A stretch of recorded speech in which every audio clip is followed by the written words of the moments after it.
Hello. I don't know what that was. Some weird thing popped up on my screen. That was odd. Okay, come here. Well, here we are. Oh, hi. I was a little bit late today when I went to sign in. For some reason, my computer kicked me out of all my Google accounts, and so I had to sign back in. And so then I didn't bring anything in to show, so I don't have any cute things that I made. Maybe tomorrow. It is the last day of 2024. Crazy. So much has happened this year. It's insane. Oh, I do have something. I have this one little pair of earrings that I didn't show before. They're really, really cute. Here, look, I'm showing them. They're little owls. Oh, the dark. The lighting is not good. But yeah, they're cute. So the last day of 2024 and the last of the whipping boy. So we're going to finish this tonight. And then tomorrow, I think I'll look up, I'll find Understood Betsy, and we'll start with that one because the other one isn't going to be here in time. So before we get started, what did you have for dinner? I did potato asparagus soup, creamy soup. It's really good. And then I put some diced tomatoes, green onions, cheese, and bacon on top. And then I made clover rolls to go with it. That was yummy. And then we still have some cookies from yesterday, so we might just have those for dessert. Or I'm kind of in the mood for fruit and a fruit dip. So I might do that. You know, kind of maybe a little bit later, and we'll have a little New Year's Eve party before I put the children to bed. Maybe I'll let them. We'll go watch fireworks off our balcony or something. So I hope everybody had an amazing 2024, and I hope you have an even better 2025. I'm excited for what this next year is going to bring. So looking forward to a new year. Okay. So, chapter 16. Mama. What? Mama. What are you doing? Do you need some attention? That would be Kaylissa.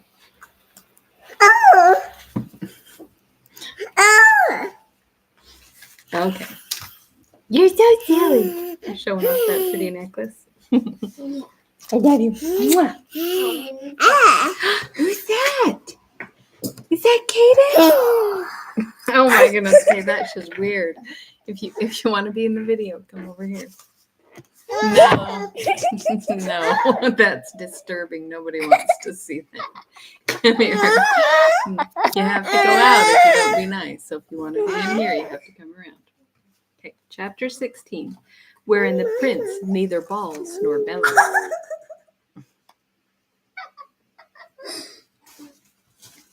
All right, let go. Okay. Oh, recap.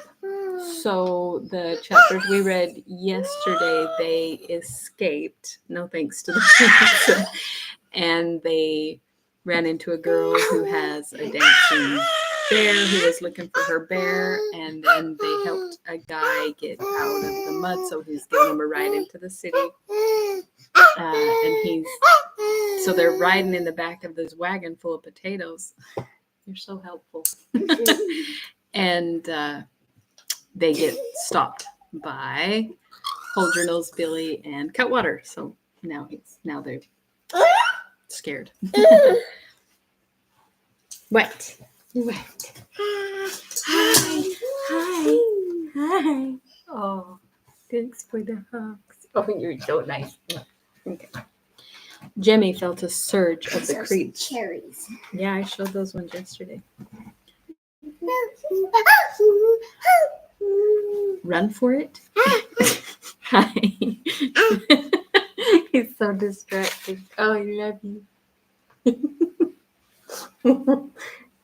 You're just feeling all huggy tonight.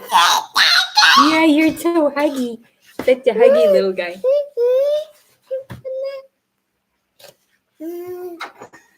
Okay. Run for it, he wondered. Instead, he began to burrow out of sight under the potatoes. Remember, he whispered to the prince, it's me they're after, not you. Tell him split up. Tell him I swam the river. Prince Brat merely looked at him. The voices. Oh. What do you see? Huh? He sees some mess he can make. That's all he's interested in. The voices outside boomed. Stand and deliver, I said. And I heard you, exclaimed Captain Nips. Deliver what? Potatoes? Scurvy rascals, help yourselves. Hang your potatoes, roared Hold Your Nose Billy. Deliver us some information and you can be off. We're after 2 runaway apprentices. Apprentice highwaymen? Captain Nips scoffed. Our affair. Girl with the bear said she saw him streaking for the river. You carrying passengers? Jemmy pulled the iron kettle over his head. A coach door was yanked open and Jemmy could hear Cutwater's muffled cackle. Got one! The whipping boy it is. Where's your master, eh? Jemmy held his breath. He had no reason to believe that the prince wouldn't betray him again. There came a stiff pause, and then Prince Brat said, swam the river. By then, Hold Your Nose Billy had ripped open the opposite coach door. Oh, Katie. That was a whole container of paper clips on the floor. You're such a pumpkin. Who's that? Is that you? You're so silly.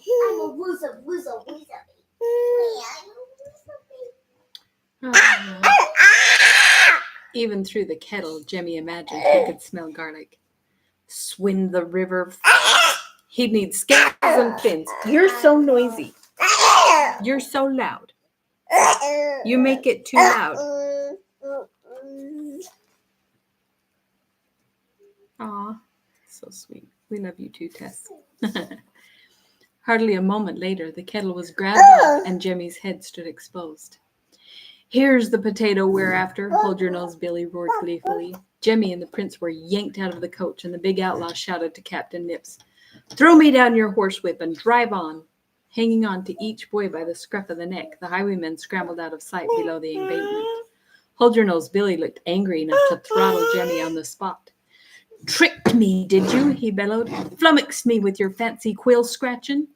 The game's up, Jemmy thought. That's not a cup. I guess I could show off this. He's trying to drink out of it. It's a pencil cup holder. Oh, I think I already did show it off. It's great for pens, pencils, paintbrushes, makeup. It's great for all that kind of stuff.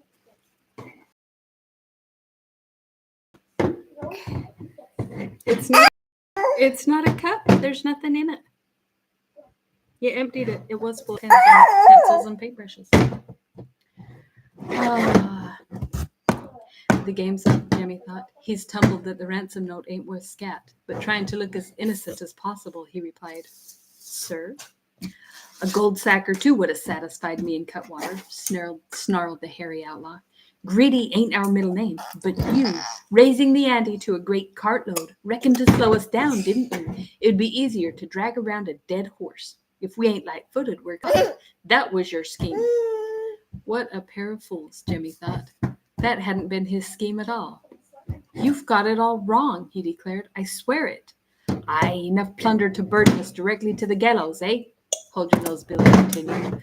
Well, here's a whipping you won't never forget. He snapped Captain Nip at the feel of it.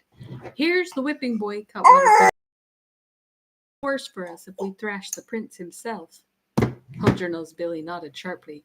Cutwater upturned the prince, holding him by the ankles in the air. Go to it, Billy. Jemmy finally found his voice. Lay down the whip, he commanded with a princely air. Don't you have an ounce of sense between you? Hold your gab. Simpletons. You can just fill your pockets with plunder and be light-footed as ever, Jemmy declared.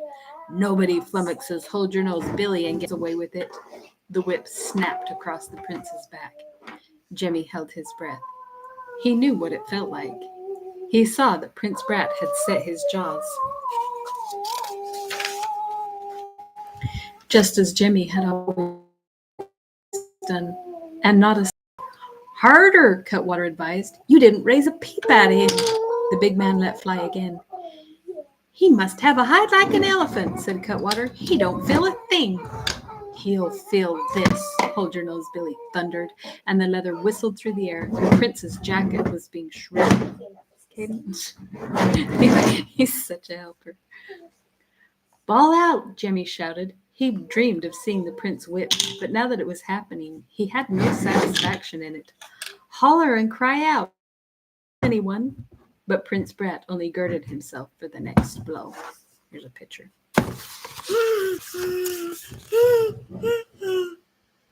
What do you see, baby?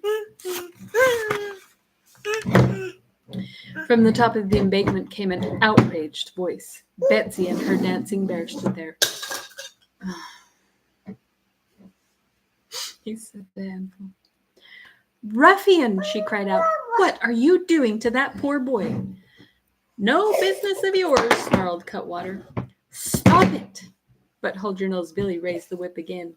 The next thing Jemmy knew, the girl had slipped the rope from around the bear's neck. Sick him, Petunia. Go get him. Chapter 17. Petunia. So noisy. Oh, he can hear sirens. He's mimicking the sirens. He mimics everything. That's why he was squealing so loud. But the bear came snarling down the embankment. Rising on its hind legs, it bared its teeth and bellowed out a thunderclap of a roar. Cutwater dropped the prince and was off like a greyhound. Hold Your Nose Billy, his eyes round as snowballs, went charging off into the river.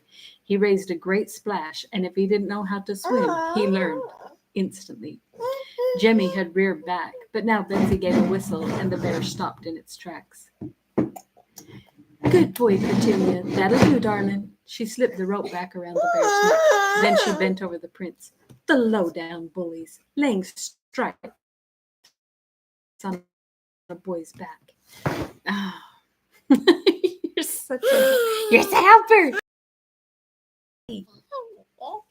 With the bear sniffing him, Prince Brat didn't move a muscle. Rein in your beast, he whispered stiffly. Oh, don't be afraid of Petunia. Gentle as a kitten he is. Here, let me tend to your poor hide. No. Give us a look. Thank you, no, the prince exclaimed. Lummy, ain't you the brave one? Must sting something dreadful. Jemmy watched the prince slowly raise himself off the mud flat. He felt a growing amazement. So cricket. You're a handful.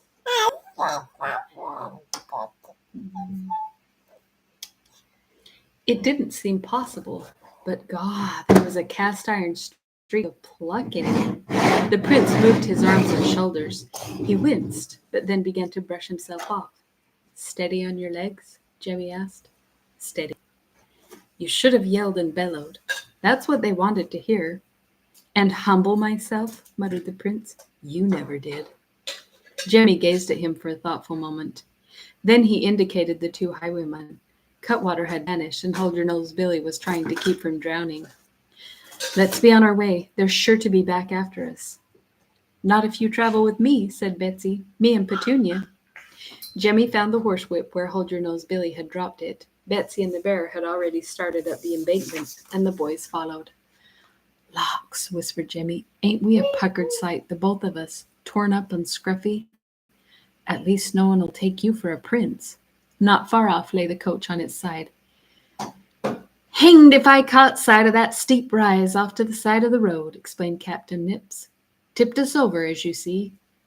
Either your horses need spectacles, said Betsy, or you do. Together with Petunia, they lifted and pushed and righted the coach. They piled in and were off. Betsy and her dancing bear rode inside with the prince. Jemmy decided to sit with Captain Nitz to watch for road hazards.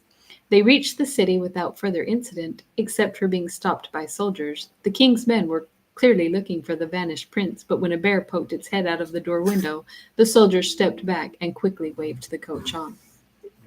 And that bear's useful for lots of things.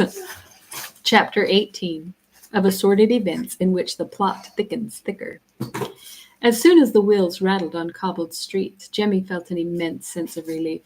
This was his turf, the city, and he knew more places to hide than a rat. Approaching the waterside fairgrounds, he saw prisoners in chains being marched aboard a convict ship. It lay in sharp contrast to the festive stalls and banners of the fair. Captain Nips eased the coach between a seller of live fowl and a juggler tossing colored balls into the bright noonday air. "Thanks for the jolly ride, hot potato man," said Betsy. "Come along, Petunia. Let's fetch us a crowd and earn a copper or two." Jemmy collected his battered birdcage. "Don't rush off, lad," said Captain Nips, hauling out a canvas load of firewood from under the seat. "Ain't I been listening to your stomach a-rumbling a-bumbling for the last hour? Do me the kindness of filling the kettle at pump. Soon as the potatoes are boiled up, we'll feast, eh?" Anxious as he was to be on his way, Jemmy hesitated. He was powerful hungry. Then Captain Nips laid a coin in his hand. "And while you're at it, stop off at the cow lady, the both of you, and get yourself a couple of mugs to drink."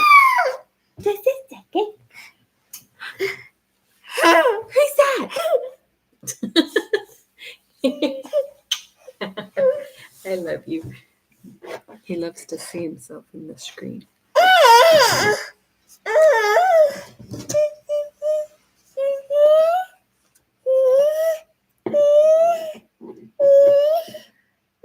Jemmy picked up the handle of the kettle, but almost at once Prince Rat snatched it out of his hands. "I'll do that." "You," Jemmy replied. "It's servant's work." "Then who'd take me for a prince, toting water?" He smiled. He laughed. "I've never been allowed to carry anything, not in my entire life." Jemmy led the way. "You're so noisy, baby." So noisy.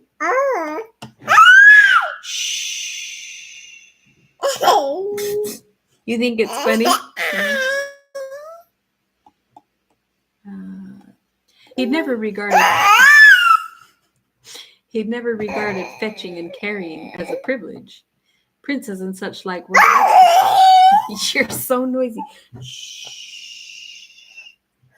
Princes and such like were hard to fathom.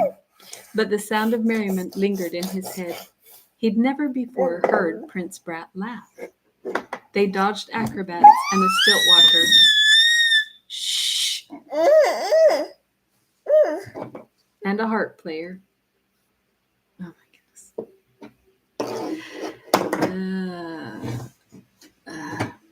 Through the hubbub came a great squeaky voice. "Jemmy! Rat catching Jemmy!"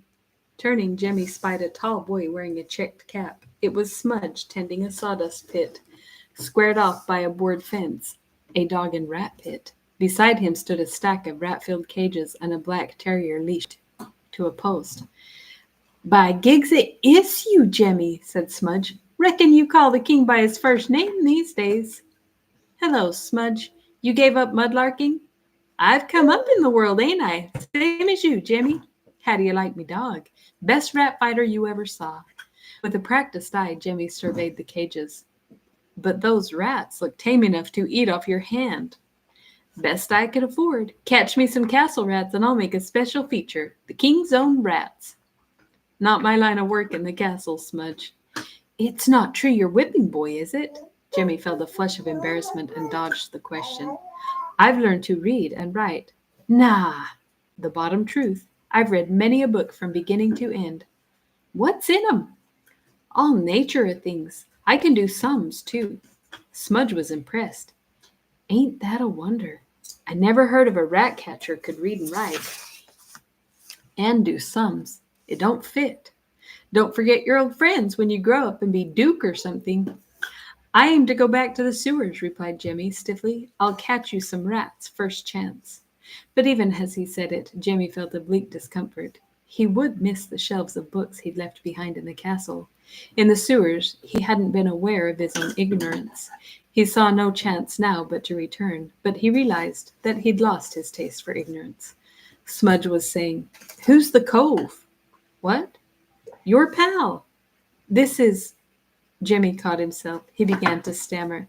"I mean, this is..." The prince answered for him. "Friend of Jemmy's the name." "Then friend of Jemmy'll do." Smudge put out his hand to shake. Jemmy caught Prince Brat's momentary confusion. He never shakes hands. Of course I do, said the prince with a quick grin. He shook Smudge's hand. Glad to shake your hand, Smudge. Likewise. And Jemmy dragged the prince away. Smudge had committed a terrible offense. No one was allowed to shake hands with a prince. Why did you do that?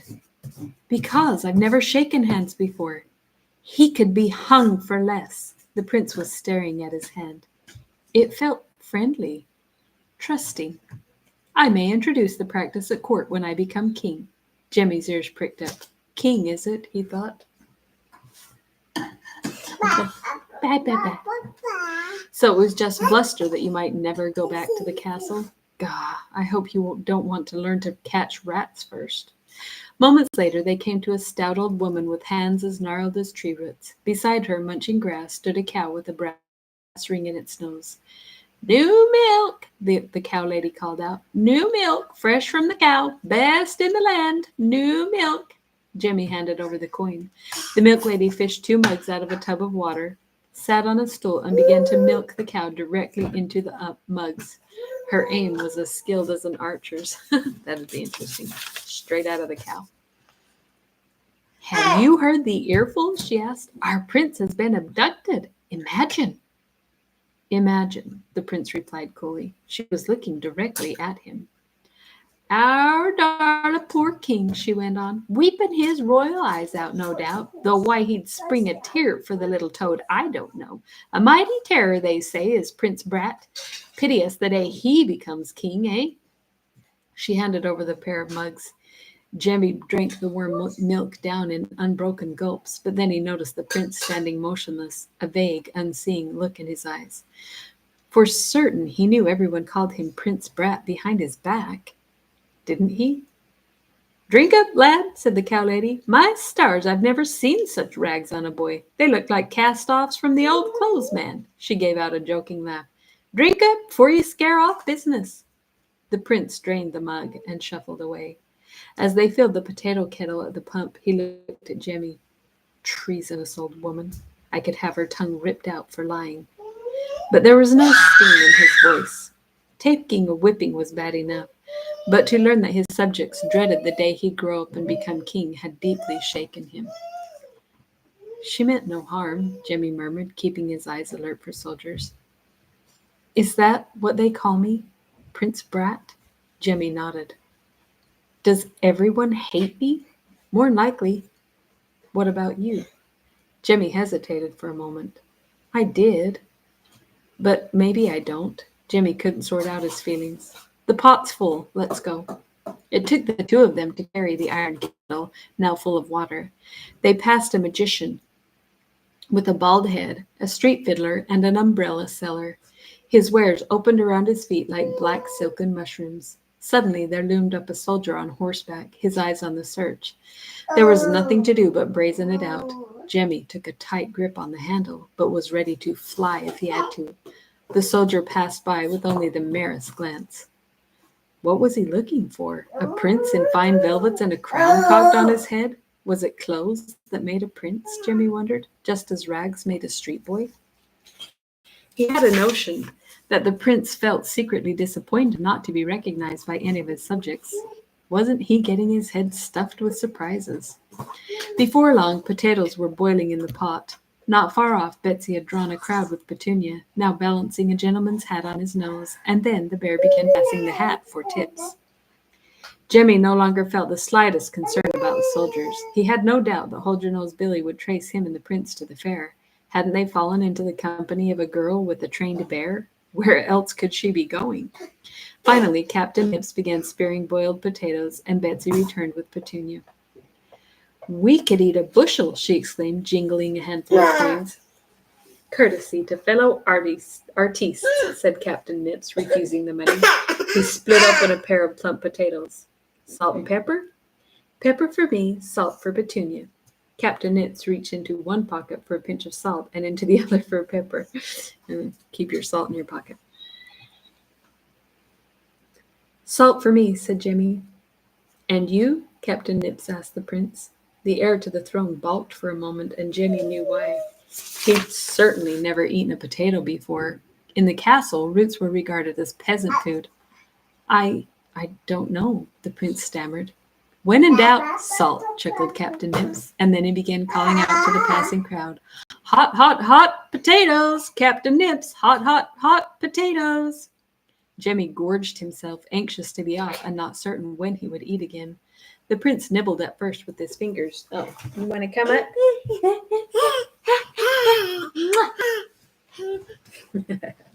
Oh, you're a sweet baby. Yeah, you're a sweet baby. Oh, you showing off? Oh, what is it? You have a little penguin and a polar bear. Oh, it's so nice. So cute. You're so adorable. The prince nibbled at first with his fingers, and then threw his royal pride to the winds. He bit off whole mouthfuls. A ballad seller was working his way through the crowd, crying out his wares. He waved a bamboo pole with long paper streamers fluttering from the tip. 3 yards of songs a copper, old songs, new songs, sing 'em yourself. 10 verses of poor pitiful Polly will make you weep. 16 verses of that notable highwayman, Hold Your Nose Billy. You showing it off? Jemmy's ears pricked up as the ballad seller began singing a sample of his merchandise. Hold your nose, Billy, a wild man is he, hanging from a gallows tree. Here he comes, there he goes, don't forget to hold your nose. The street song had once amused Jemmy, but now he only sharpened his eyes. He wiped his hands on his sleeves and turned to Captain Nips. Yeah? Yeah? Thanks for the grub, sir. Where are you off to? Asked Betsy. Here's the place to put a jingle in your pockets. Can't you turn cartwheels or something? I catch rats, Jemmy said simply. Rats? Betsy made a face. What on earth for? There's good money in sewer rats. The meaner, the better. My eyes, exclaimed Betsy. Don't you get bit? Many a time, said Jemmy. Captain Nips cocked an ear. What's that running patter yelling about? A crow-like voice pierced the air, and then the news seller appeared, his tongue wagging like a bell clapper, a bundle of broadsides under his arm. Prince sold to gypsies, the true and genuine facts, ink still wet, whipping boy charged with dastardly scheme. King offers reward for the unspeakable rascal, dead or alive, full description, get your copy, keep your eyes peeled and catch the reward.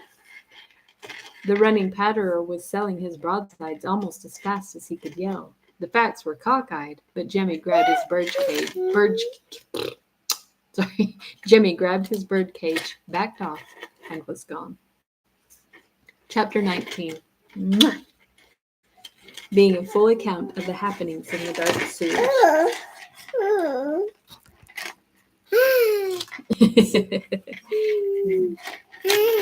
Hi, there's some places. Jemmy headed for the only safe place he knew, the sewers. A cornered rat. Ain't you done enough? You've got a price put on my head. Go home and go to blazes. But you're my friend, the prince stated, as if he were issuing royal decree. Don't count on it, replied Jemmy. He started down stone steps to the river, but the prince stopped him with a sudden urgent yelp. Look! Looming up on the cowled wayside came the hulk of Hold Your Nose Billy, with Cutwater following as close as a cow's tail. Jemmy didn't wait to be spotted, but it was too late. The big outlaw, his hair and beard looking bonfire red under the bright sun, gave a distant yell and altered course. Jemmy and the prince took the stairs in leaps. The tide was coming in, and the mudflat had shrunk to the width of a path. Jemmy led the way through a tarred forest of wharf pilings and over a derelict river barge. He leaped off into shallow water. He could already see the great brick mouth of a main sewer. Don't leave footprints in the mud, he warned. They splashed along the water's edge and were there. The arched sewer stood tall enough for a horse and rider. Jemmy leaped the mud and was in, but the prince balked. It's black as night in there. Jump, quick! The prince stilled himself and made the leap. Jenny advanced into the tunnel, but the prince held back. Follow me. We'll be lucky if they didn't catch sight of us. The prince stood terrified of the darkness ahead. He had turned dead white. He's so noisy. There's nothing in it. It's not a drink. There's no water, you silly baby. The prince stood terrified of the darkness ahead. He had turned dead white. Jemmy made a grab and yanked the prince after him. You'll get me caught. I'm scared, Jemmy. Don't fret about the dark. There are rats in here. Even grown men are scared of them. Hang on to me. Deeper and deeper, darker and darker, they sloshed through the cavernous sewer.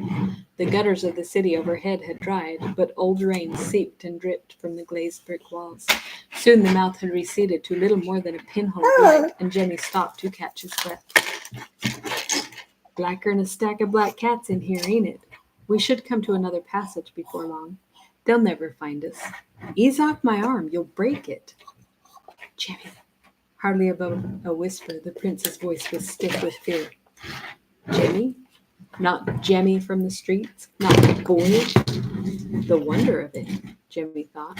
Like we was old knockabout friends of the streets. I wish I were like you, muttered the prince. Jemmy was amazed. Like me? You're not afraid of anything. Course I am. I'm afraid your pa'll hang me. Not likely. Jemmy gave a small snort. Not likely, unless you give away my hiding place down here. Do you think I'd do that, Jemmy? I don't know. Let's keep moving. As they edged along the wet walls, Jemmy gave his reply a second thought. He'd wronged the prince. Emma. Oh, hugs. Oh, so nice. I love you. Oh.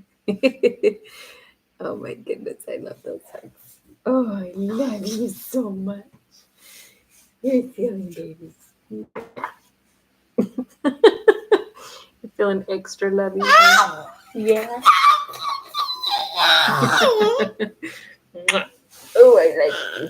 Yeah, I like you. I like you so much. Yeah. You're silly. He wants my full attention. What are you doing?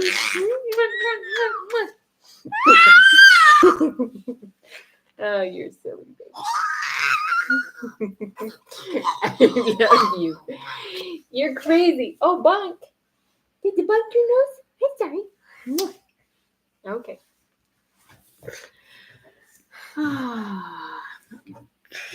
He'd wronged the prince. This wasn't the same Prince Brat who'd run away the night before, bored with his own mischief and haughtiness and cruelty. Reckon I do trust you, said Jemmy. And the prince replied, I won't go back to the castle unless you go with me. Sorry. The main sewer branched off, and Jemmy had to stop to get his bearings.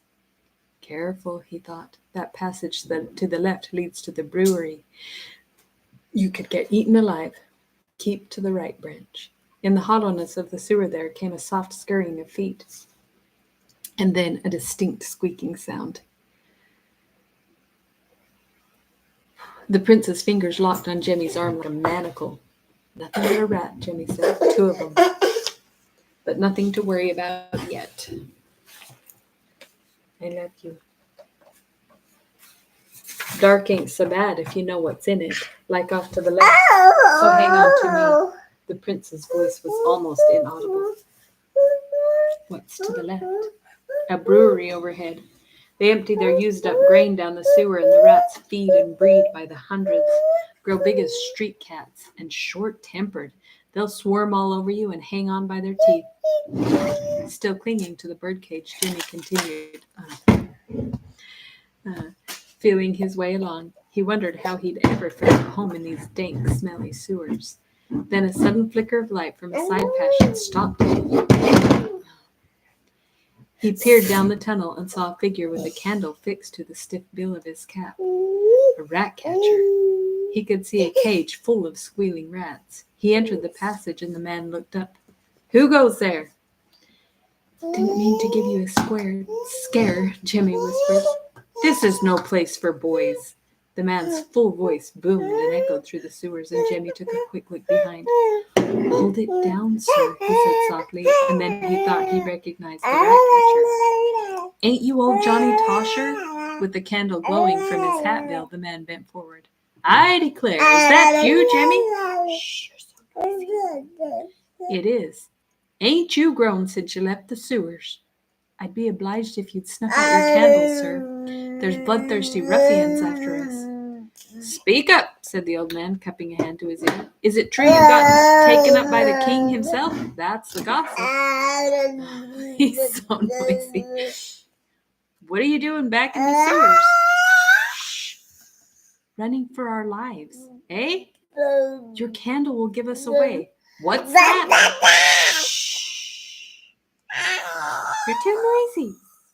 You'd do us a kindness to pinch it out. Speak up, lad. Now you're a king's little gentleman, they learn you to talk in whispers. Come back for a visit, have you? Oh, your pa'd be proud." He gave the top of Jemmy's head a pat. "They say you're Prince Brat's own whipping boy." Suddenly the rat catcher straightened. "Who's there?" Looking up in the yellow glow stood an immense hairy figure and a rattle-boned man. Jemmy's heart stopped cold. "What the blazes?" roared Hold-Your-Nose Billy. "They flummoxed us, Cutwater. That one ain't the prince, it's the other." "I heard," Cutwater cried out. "We whipped the prince himself. Worse'n common murder, he said. Aye, the king'll skin us alive by inches." "Mercy on us." "But not if he don't find out." Both lurched forward to grab the boys. Jemmy swung the birdcage, knocking the candle flying. The flames sputtered out in the murky water, and the sewer was thrown into sudden darkness. "Run for it!" Jemmy yelled.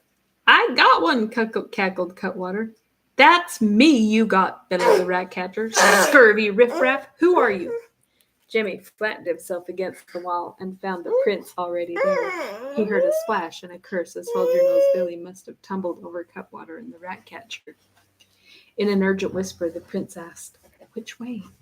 Jemmy made an instant decision. The villains might be able to run them down in this smaller side channel, back to the main sewer.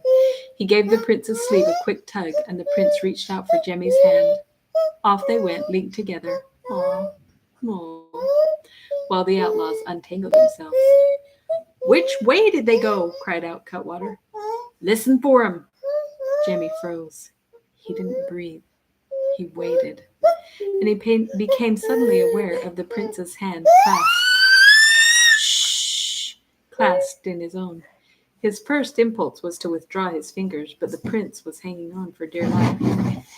It was the same as a handshake, and he remembered the prince's own words. It felt friendly and trusting. But God, the wonder of it, shaking hands with Prince Brat. "Stop where you stand," warned Hold-Your-Nose Billy. "Wherever you are, we'll catch you," added Cutwater. "You'll never make it out." "Which way is out?" snapped the big outlaw. "Same way you came in," answered the rat catcher. "Put your back to the breeze from the main sewer." That was wrong. Good old Tosher, Jemmy thought. He meant to send them off in the opposite direction. Jemmy tugged on the prince's hand, and they scuttled along the wall toward freedom. A moment later, Jemmy could feel a stronger breeze, and he knew that they were in the main sewer again. Noses to the breeze, they could make a run for the river. You're so noisy. You're so noisy. Aw, I love you. I love you. Noses to the breeze, they could make a run for the river, but in the sudden elation, Jemmy banged it into the wall with the birdcage. His hair rose. The clatter was loud enough to wake the dead, or bring the villains running. Jemmy made an abrupt turn, pulling the prince deeper into the main sewer, and he whispered, "They'll see us against daylight before we can get out. More holes in wormwood down here. We'll duck into another side tunnel. But if we break loose, don't lose your bearings. The brewery's dead ahead." "Hey, what are you doing?" The sound of feet sloshing through the water silenced them. Jemmy felt desperately for the mouth of a side tunnel, but Hold-Your-Nose Billy and Cutwater had already rushed out into the main sewer. "Which way, Billy?" muttered Cutwater. Jemmy flattened himself against the grave cold wall, but the prince seemed suddenly to rebel at being chased down like a sewer rat. He yanked the birdcage out of Jemmy's hand and flung it with all his might. It banged and clattered off the bricks in the direction of the brewery. "What's that?" cried out Cutwater. "Them is what. Put your back to the breeze. Straight on." They barged ahead. Only moments later, old Tosher appeared across the great sewer, a fresh candle lit on the bill of his cap. And then Hold Your Nose Billy and Cutwater came flying back. I'm bit! I'm bit! Help!" Grain-fed rats were swarming over the two of them, nipping and biting and clinging like leeches. In the light of the candle, Cutwater waved his arms wildly. He screeched, and the hairy outlaw bellowed. "Oh, you and your rockabye. I like your song." "I declare," said the prince, "they look like they're wearing fur coats." There's a picture. Hey, calm down. Calm down.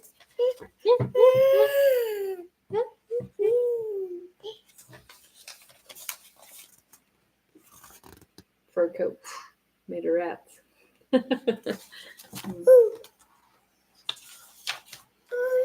Chapter 20, in which the sun shines and we learn what befell the whipping boy, the prince, and everyone else.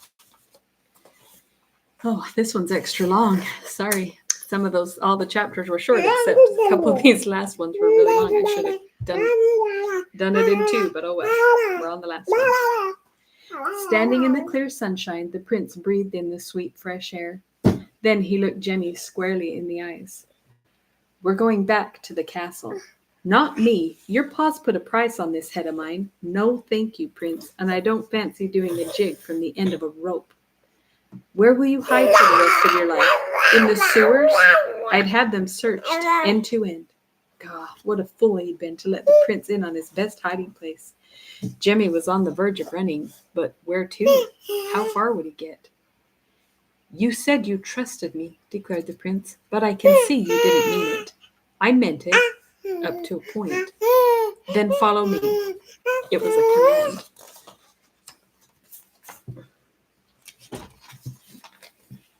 Jemmy swallowed hard and followed. Well, hello.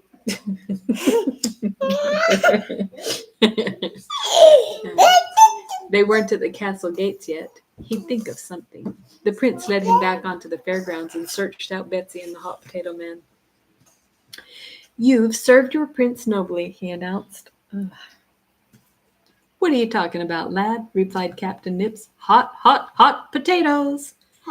The king has offered a reward for the whipping boy. Here he stands. Turn him in." And Jemmy stood dumbfounded. He felt betrayed. Gah! Betsy flashed her eyes.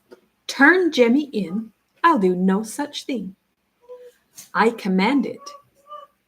"Who are you to command anything? I'm Prince Brat." He's pretty tough. He's just rubbing his head. "Did you bunk your head?" "I'm Prince Brat." "Ha!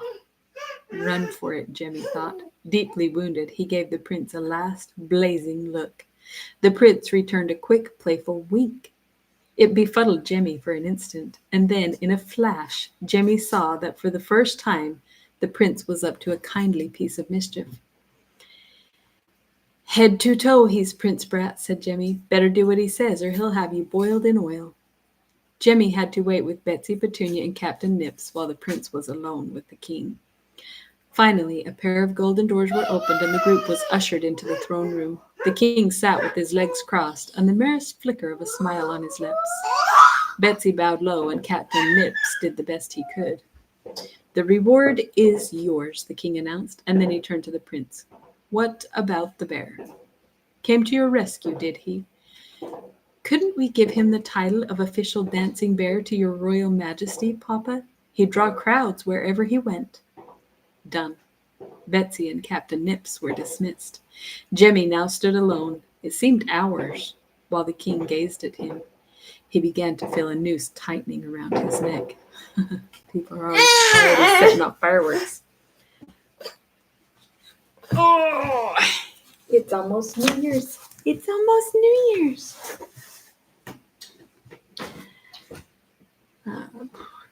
You ought to be whipped. Yes, my lord. Prince Horace has caused enough mischief to wear out the hides of a dozen whipping boys. He tells me it's thanks to you that he's back, sound and safe. The king thanks you. Jemmy took a small breath. You are placed under the prince's protection under one condition. He has sworn to do his lessons, blow out his night candle, and otherwise behave himself. Jemmy's eyes flicked to the prince. God, he thought, you must want me for a friend awful bad to promise all that. So help me, if it's a friend you ran off looking for, it's a friend you found. Dismissed, both of you, said the king, but do change out of those smelly clothes. Retreating toward the golden doors, the prince beside him, Jemmy felt a sparkle rise into his eyes. You got me off without so much as a single whack, he whispered. I couldn't bear all the yowling and bellowing. I wouldn't yowl and bellow, but I would, Jemmy. And Jemmy caught the twinkle in his eyes. Almost at the doors, they were stopped by the king's voice. One more thing, the king broke into a smile you could warm your hands over. If you boys ever decide to run away again, take me with you. In the days that followed, ballad sellers began to cry out new and final verses to the notorious life of Hold Your Nose Billy and his partner Cutwater. An old rat catcher had seen them flee from the sewer, and he'd seen them stow away aboard a ship raising its sails for a long voyage. It was a convict ship bound for a speck of an island in distant waters, a convict island. The end. There's a little note here. Readers often write to ask if a story is true. The tale is a work of the imagination, but the most surprising part of it is true. Some royal households of past centuries did keep whipping boys to suffer the punishments due to a misbehaving prince. History is alive with lunacies and injustices. As Jemmy would say, gaw. Okay, well, that's the end. It was extra long today. Sorry, almost an hour. But we had fun. We finished the book, and I will try to find Understood Betsy, and we'll start it tomorrow. So don't forget to put a like on the video. Do, the YouTube stuff. Everybody knows. You know what to do. I don't have to tell you. Just like it on your way in, then you're done. And join me tomorrow for another story time in the story corner with the story lady. Good night.